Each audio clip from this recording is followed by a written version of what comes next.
The daughters laid the cornerstone on Memorial Continental Hall. Now, skeptics predicted the building would sink into the marshland upon which it was being built, and more than a few men implied that the women were foolish to attempt such an extensive and complicated project. But the daughters proved them wrong, and in 1905, even before the roof was completed, the 14th Continental Congress convened in the unfinished hall, and in 1909, the Society's offices moved into their new home. The DAR continued to grow remarkably, and the explosive attendance and enthusiasm of the annual Continental Congress made it necessary to expand again. In 1920, the daughters began construction of an administration building, and in 1929, with nearly 170,000 members, construction began on DAR Constitution Hall.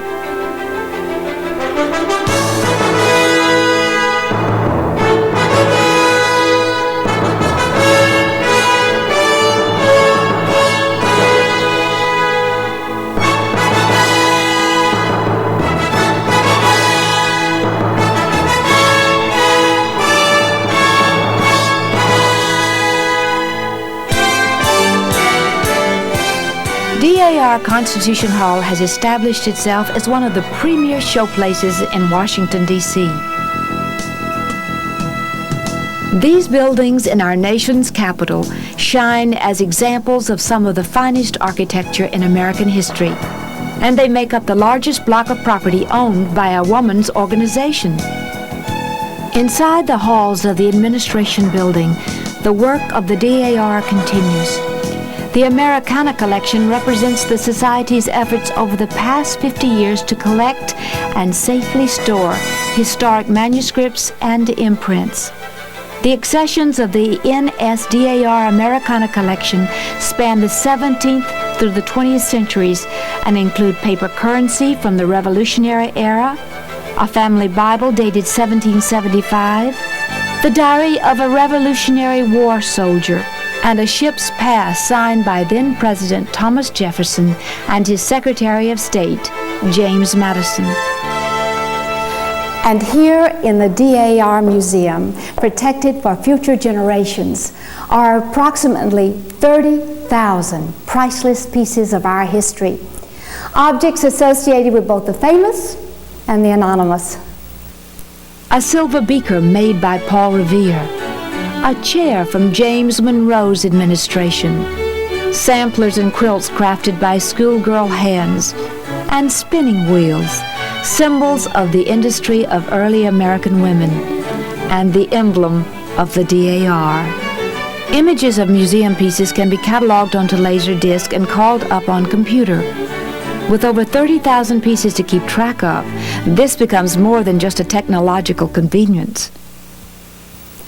But no matter how automated and self-sufficient the Society's information management becomes, no matter how much the technology and the fashions and the faces have changed over the years, the Society's timeless pursuits of history, education, and patriotism remain unchanged. Beyond the museum gallery are the 33 state rooms, each supported by a different state society.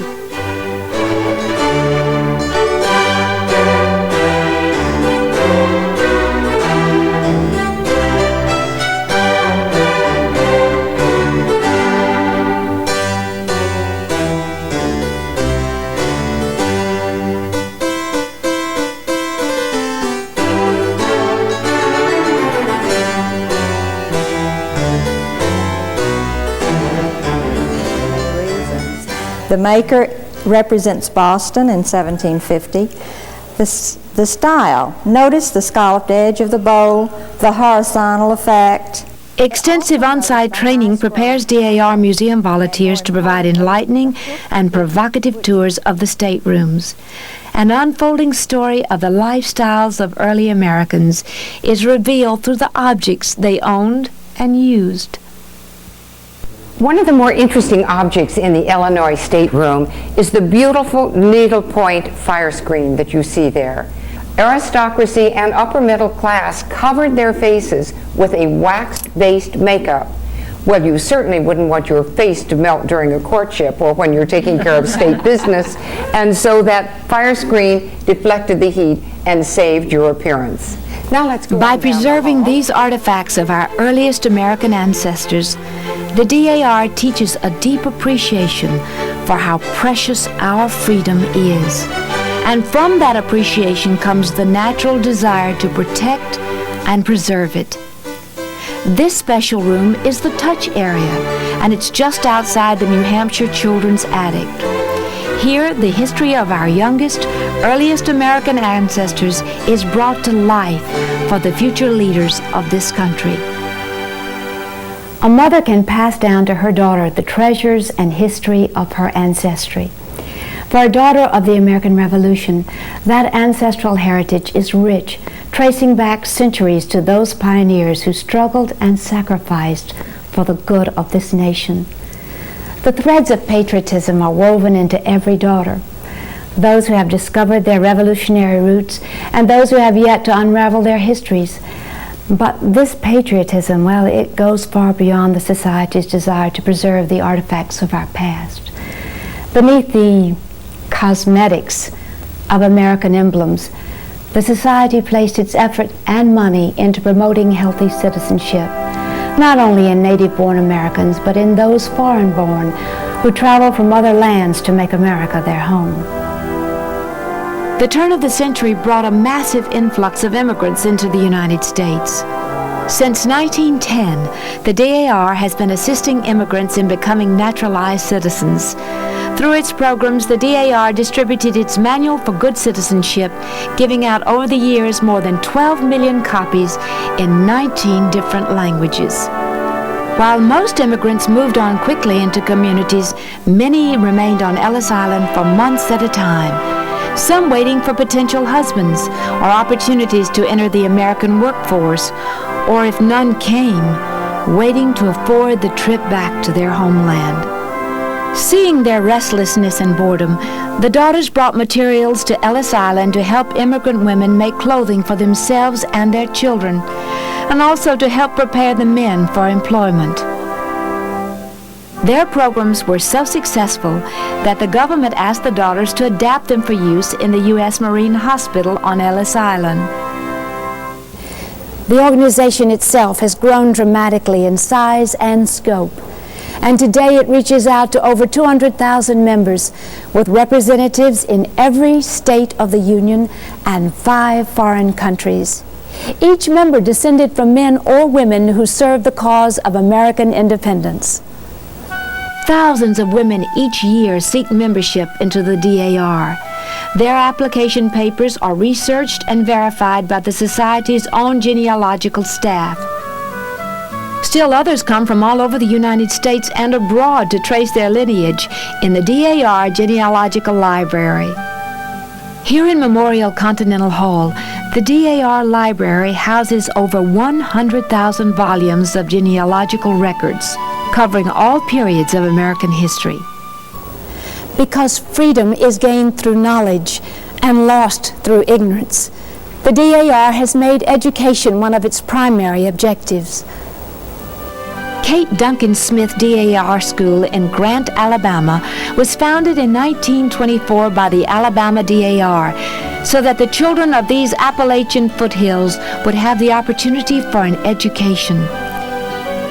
What started as 2 teachers in a 4-room schoolhouse nearly 70 years ago is now a 240-acre campus serving more than 1,000 students. The DAR also owns and operates the Tomasi DAR School in Tomasi, South Carolina, and supports 4 other schools with contributions of nearly $600,000 annually. In each case, children who otherwise may not have had the benefit of formal education are given a sound ethical and academic background, work experience, and in many cases, a home. the Society's American History Scholarship and Awards programs, Good Citizen Awards, and contribution to the American Indian Scholarship Fund provide almost $60,000 a year to deserving students and educators throughout the country. In the spirit of patriotism, the Daughters of the American Revolution do not forget those American veterans who fought to protect our freedom. Nor do they forget those American heroes whose contributions changed the course of our great nation.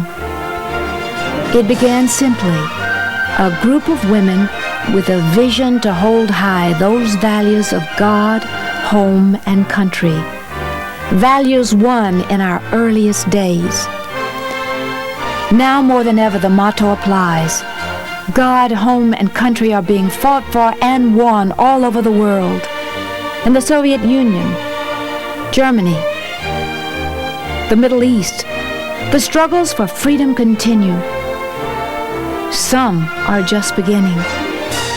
And here in the United States, where freedom and basic human rights have been the foundation of our Constitution for over 2 centuries, well, here there is an ongoing fight, a revolution to protect the freedoms that our ancestors worked so hard to secure.